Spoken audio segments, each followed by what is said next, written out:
This is not a test. We are 6 hours away from a mad dash to get to the escape pod. Hi, I'm Bo, and this is Bo's Books. Lexi from Books with Lexi asked me to be a co-host for Team Astronomers on her awesome readathon called Escape the Readathon. We are astronauts in outer space trying to get to an escape pod in our spaceship so we don't get taken by aliens. Only one team is going to make it out, so it's time to go. So Lexi was nice enough to give us a little bit of a hint, and we had options of what room we wanted to start in. So our team decided to start in the research facility, and the prompt for the research facility is to read a borrowed book. We thought it was going to be a good idea to get to the library and get our borrowed books in right now so that we'd be ready to go. So I just got off work, and what I'm going to do right now is head over to my local library because I'm really excited to go just pick something physically.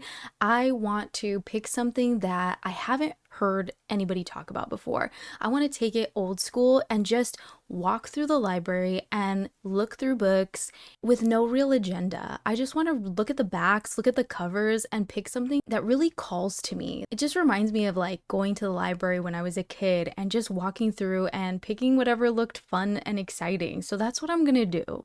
Let's go.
Check it out. The fact that I could just walk into a building and walk out with 5 books for free, like what a concept.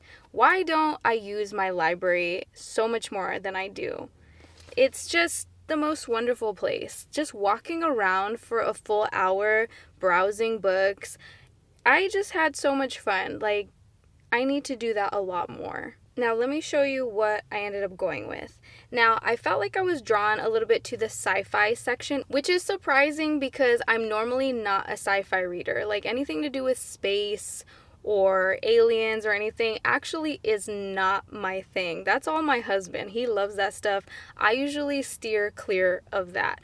However, because the readathon is literally themed in outer space and has to do with aliens and astronauts and spaceships and all that, I felt like I should pick something a little bit on theme. So we'll see how it goes, but I try to pick something a little bit short, but still kind of eye-catching. Now, the thing that I do like about sci-fi books, at least the old sci-fi books, is the covers. Like, the artwork on the covers of those old sci-fi novels are amazing. Like, check this out. Old school sci-fi readers, You might recognize this. I had no idea what this is. I've never heard about it in my life. I looked it up and I think this is like book 7 in the series, so whatever. I mean, to be honest, this is not a series that I'm going to be actually reading. Like, there's no way I'm going to read all these books. But I have other options anyway, so even if I don't go with actually reading this book, definitely a cover pick here. Another book I ended up picking up was The Last Starfighter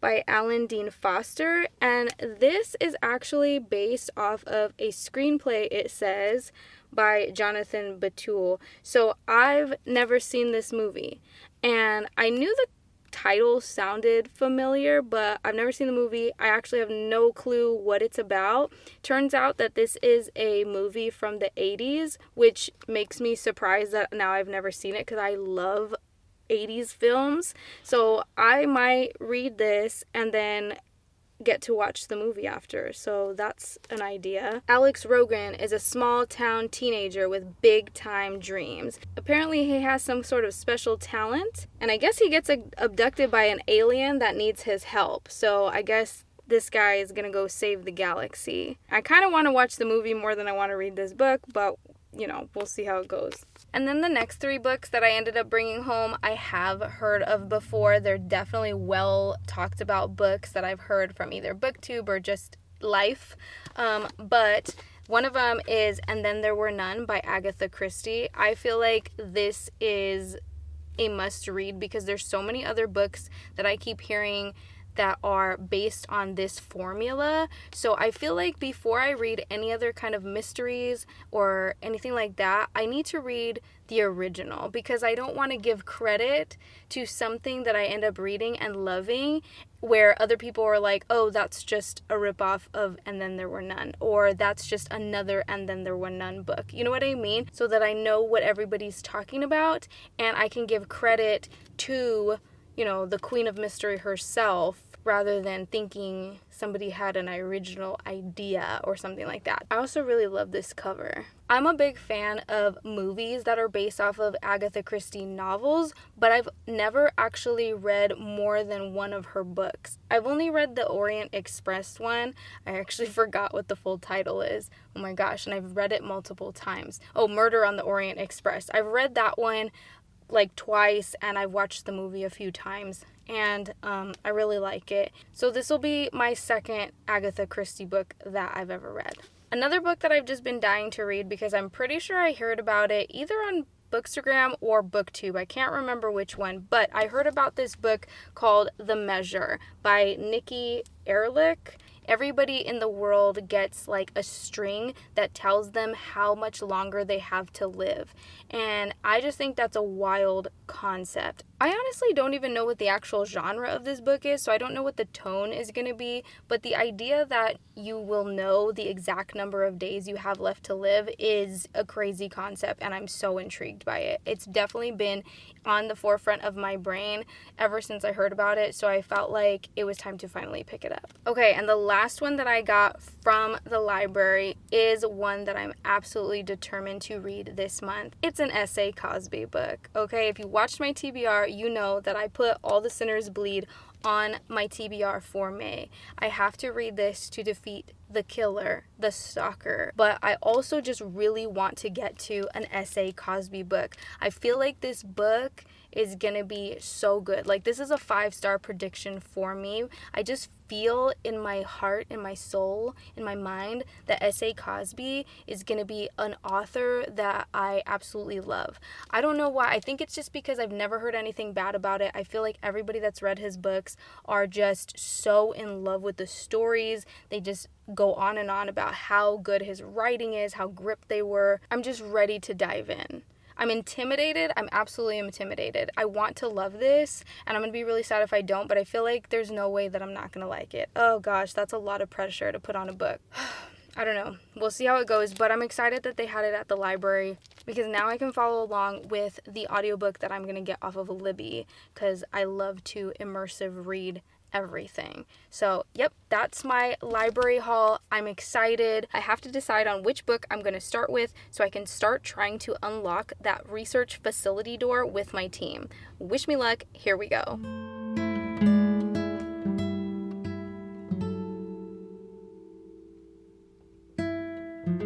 So I was curious about this book and I did a little bit more Googling, and I found out that Andre Norton is actually a woman, and she changed her name from Alice to Andre as a pseudonym because she was a writer in the 50s, and she was writing in the science fiction genre, which was a male-dominated genre. So using a pseudonym allowed her to kind of enter this male-dominated space and take the genre by storm. Apparently, she is one of the most prolific science fiction writers. This has me absolutely intrigued to pick up her earlier works that she actually wrote in the 50s, because what I found out is that this is the final book in the Solar Queen series. It's book number 7, and this one was actually written with a co-author, Sherman Smith, and they wrote this one in, I believe it was 1997 or something like that, but this was one of her later works that she wrote with somebody else. So because of doing that little bit of digging, yeah, and it does say copyright 1997, but after doing that little bit of research about her, I'm kind of intrigued, and I kind of want to start from book 1. It irks me to pick up a book that is later on in the series. So I do like that from going to the library and picking this up just based on the cover, I did learn a little bit about this author and about this book series. But because this is not book number 1, I'm gonna not go with this book, and instead I'm gonna go with The Last Starfighter by Alan Dean Foster. But I've also never read a novelization before, so I did a little googling on that as well because I was curious, is a novelization just a transcript of this screenplay? And what I read was no, not exactly. So I guess what it is it's just writing the movie in prose, and you get a little bit more of the inner monologues of the characters, or maybe some deleted scenes, maybe more based on what the film was intended to be instead of what the final cut ended up to be. I don't know, I guess it could be different based on different novelizations, but this will be my very first novelization that I've ever read. I'm excited to read this one because it is going to have to do with space and aliens and trying to survive in the galaxy and things like that, so this is perfectly on brand for Escape the Readathon and the theme for this year. Excuse me? Lexi chose chaos. I was just looking at the Discord right now and I found out that the readathon has already started. The aliens came early. What? I was taking my sweet time at the library thinking I had so much time to relax and get started when this has already begun. I need to stop what I'm doing and start reading right now.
Hello again. It is now day 3 of the readathon, and I just finished doing sprints on my channel, and just at the end when I was about to wrap up sprints, there was an announcement for Team Astronomers that we had finally unlocked the research facilities room and we are now inside. So we watched our top secret video that provided us our challenge, and now we had to choose between this or that to try to overcome a problem inside of the room. Now, I'm not going to tell you what that is. You have to be in the Discord and on Team Astronomers to know all of that business, but it turns out that we decided on one of 2 different things, and we're going to be submitting pages towards that goal now. Now, as you might have heard her little barks, she is also very upset at what we are dealing with in this room, and she's very concerned and wants us to get out. Now, since I'm a rather slow reader and I did not finish my book towards getting into the room, I'm going to be submitting pages for this book instead towards our in the room goal. So since I literally just got to page 100, I just submitted 100 pages towards our page goal, and that also puts me at exactly halfway through this book. I'm pretty into it. I'm not a big sci-fi reader, but this is really, really fun. So hopefully it's not too spoilery to talk about what this book is about, but it says on the back that Alex Rogan, a teenager from this kind of nowhere town, has a special talent. And it's that he's really, really good at this video game called Starfighter. And it's like an arcade game. Remember, we're in the 80s.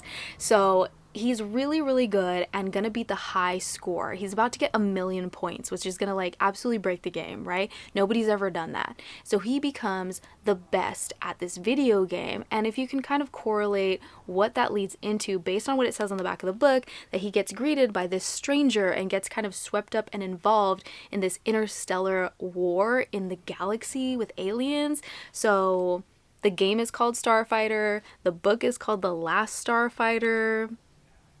I really don't feel like it's too much of a spoiler to kind of be hinting at what is taking place in the book.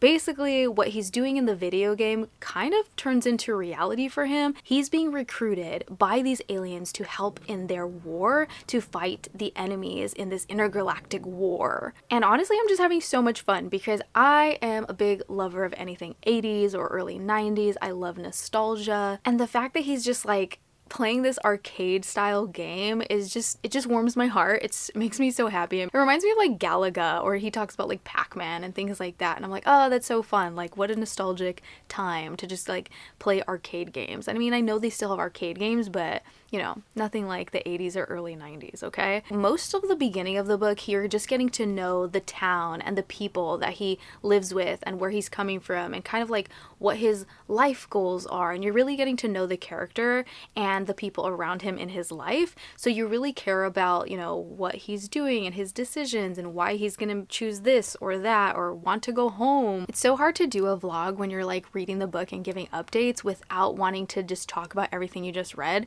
because I don't want to spoil it for anybody that may want to read the book or watch the movie. But I will say, if you like things like Star Trek or Star Wars, kind of that old cheesy 80s in space alien vibe, that's what you're getting from this book, okay? It's not like a hard sci-fi book. Like, I went from reading Project Hail Mary last month, which I felt was hard sci-fi, which is very hard science, because it was very realistic, and I was like, oh my god, my brain is overwhelmed by all of the science that I had to understand. It felt like I was reading a science book or I was in a science class, so that one was a little bit harder to digest for me. This one I feel like is just quick and easy to read. It's more fantasy, where a lot of the things that they're saying are probably not real things anyways. It's more like if I was watching like Rick and Morty and I see all these aliens and all of their languages or their technology. It's not stuff that I have to actually know about in the real world. It's all just make-believe. So I'm really having fun with it, and I like the idea that he becomes like the hope of the galaxy and he has to kind of take on this huge responsibility and step up to the plate. And so we're at that midway point where he has to like make that decision. It's getting intense, it's getting exciting. I'm having a lot of fun, and I'm gonna keep reading.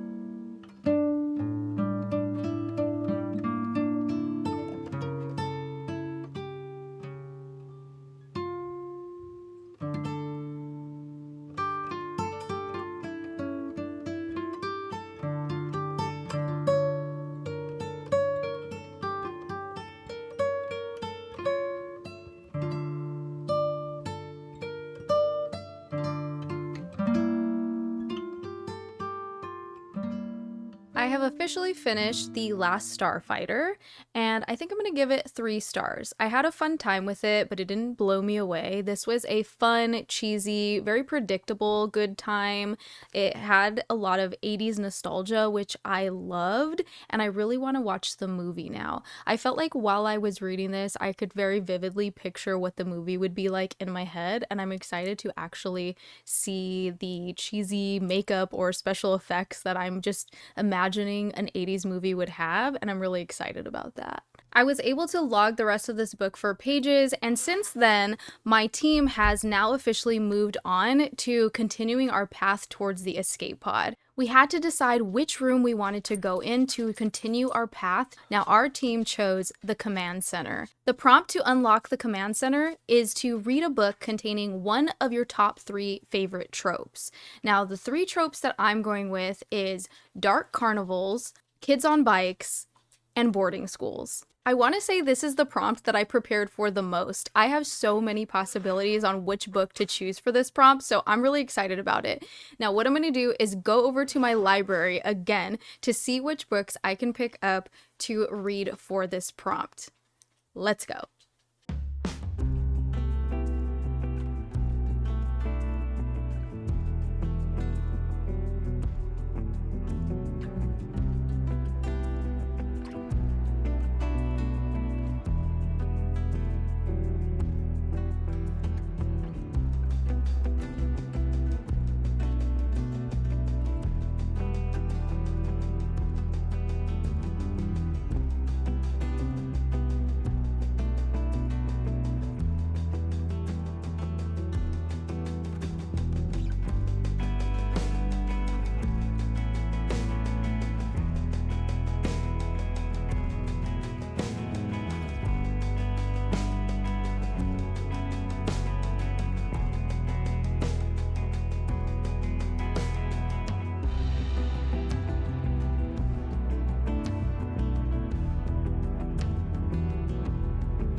I just love libraries. I ended up going in for 1 book and I came out with 5. So let me show you the books that I got this time.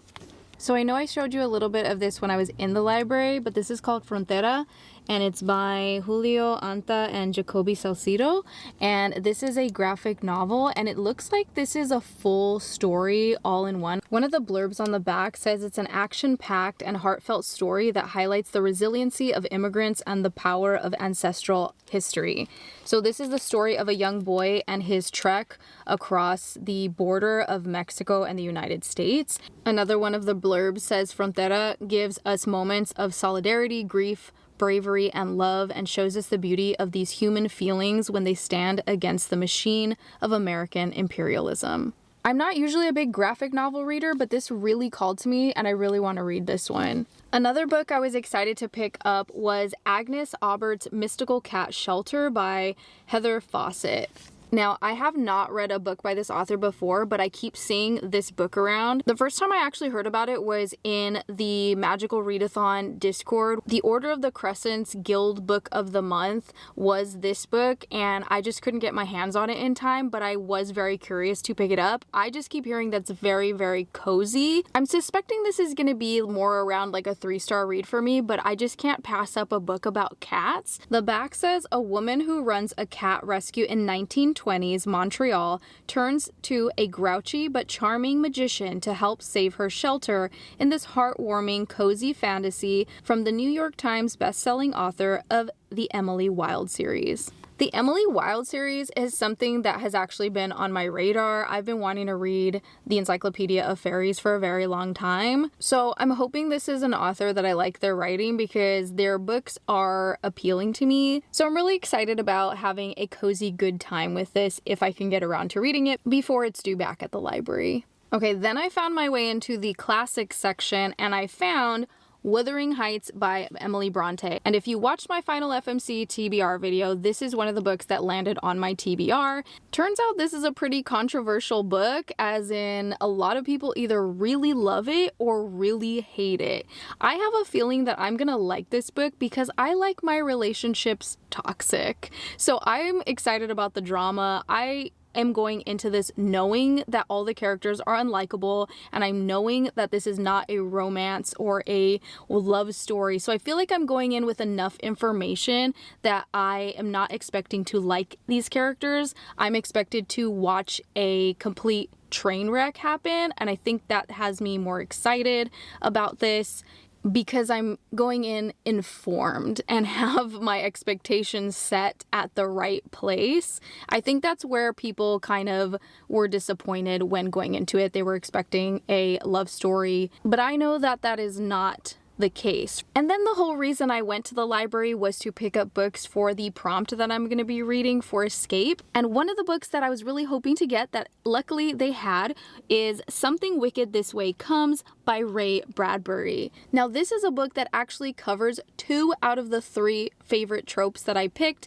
This includes a dark carnival and it includes kids on bikes. It looks like this book was written in 1962, and I don't actually know what this is about. I was just sold when I found out it had the 2 tropes that I was looking for.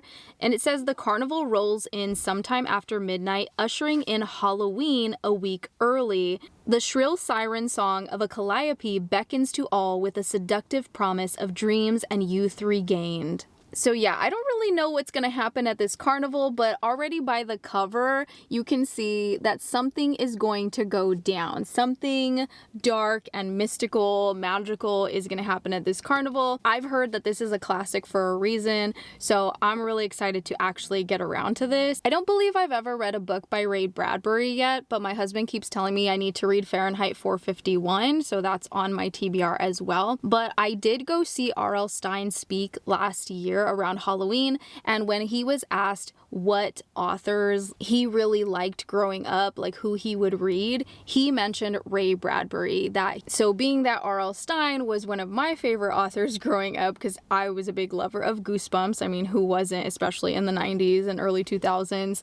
I'm excited to read an author that one of my favorite authors loves. Okay, and the last book that I ended up picking up is actually probably going to be the book that I end up reading first, The Saturday Night Ghost Club by Craig Davidson. Now, as you can see by the cover, this is also going to be part of the kids on bikes trope. I feel like that is a very popular trope, especially in the horror genre. It's basically that coming of age in the 80s, 90s, where there was before of cell phones and everything, and kids used to actually play outside and go ride their bikes and get into mischief and adventure.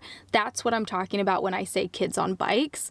Think E.T., think Stand By Me, think The Goonies, The Losers Club. So that's kind of like the vibe that I'm expecting here in the Saturday Night Ghost Club. Now, even though this book was written in 2018, it is actually set in the 1980s, and we all know I love the 80s. So I think I'm going to start with this book because I'm really excited to get back into that 80s nostalgia feel. All I know is that it's a horror mystery written in the vein of Stranger Things and Stand By Me, and it is set in the 80s. So let's get into it. I ended up getting through this book in one sitting. The audiobook is only 6 hours, so I ended up putting it on 2 times speed and working through my reading journal. I was really behind, so it was really nice to have an audiobook and get all my spreads done to finish up April and get into May. But I really liked this book. I was kind of struggling on where to rate it because this is one of those books where I think that I would like this book so much more on a second read through. So as I was listening to it, the whole time I was thinking this is a 3-star read for me, which is like a good 3-star read. Like I was enjoying it, I was having a good time.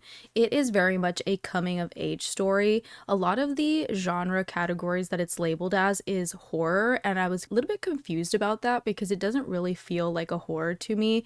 I mean, yes, it's a ghost club and there's some like occultish elements, but I wouldn't jump to saying this is a horror book. Now, I'm not a professional on how to categorize books into genre, so I really don't know what constitutes it being a horror or not. Like, I guess if it involves the occult or some otherworldly conversations and you're talking about ghosts, does that automatically make it horror? I don't know. But I would say if you consider coming of age a genre, that's what it would be. I mean, literally the back says an irresistible coming of age story about a group of misfit kids who spend an unforgettable summer investigating local ghost stories and urban legends. Something I had totally forgotten about, which I was reminded of by Deja when I was watching her live sprints, is that Craig Davidson is actually Nick Cutter. I believe Craig Davidson is his real name, and he uses the pseudonym of Nick Cutter to write some of his horror books. And that made me so much more excited to pick this up because I recently just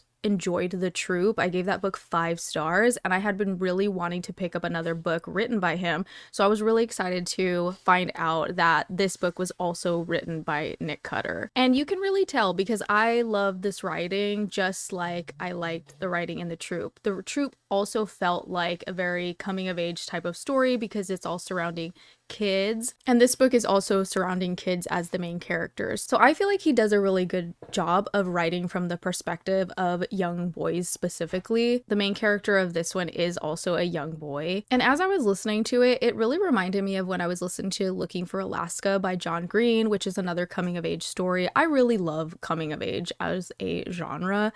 That's one of my favorite genres, honestly. So I think if you really love a coming of age story, especially something like Looking for Alaska, you would really like the Saturday Night Ghost Club. But anyways, for most of the time that I was listening to it, I felt like, oh, this is just a good time. This is kind of like a day in the life, like a summer with these kids, kind of just seeing what they're doing day to day. And I really didn't understand what the like through line of the story was, or if there was going to be one, until you hit the end of the book. It's not till the end that you get this like twist where everything kind of falls into place.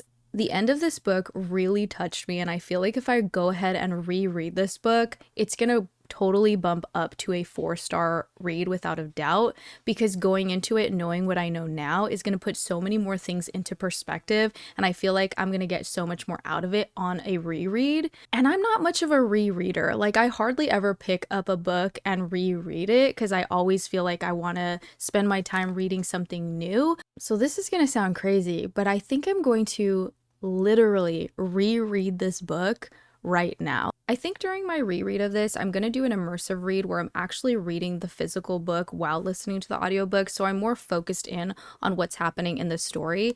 I think what happens sometimes is when I'm listening to an audiobook and doing a different activity, sometimes my brain can't really focus in on the book because I'm focused in on the task that I'm doing instead. And then I kind of feel like I'm missing out on certain elements of the book, like things might be going over my head, just kind of like not registering key moments that maybe I would have really loved if I was fully paying attention. I think I can spare 3 hours to give this a reread.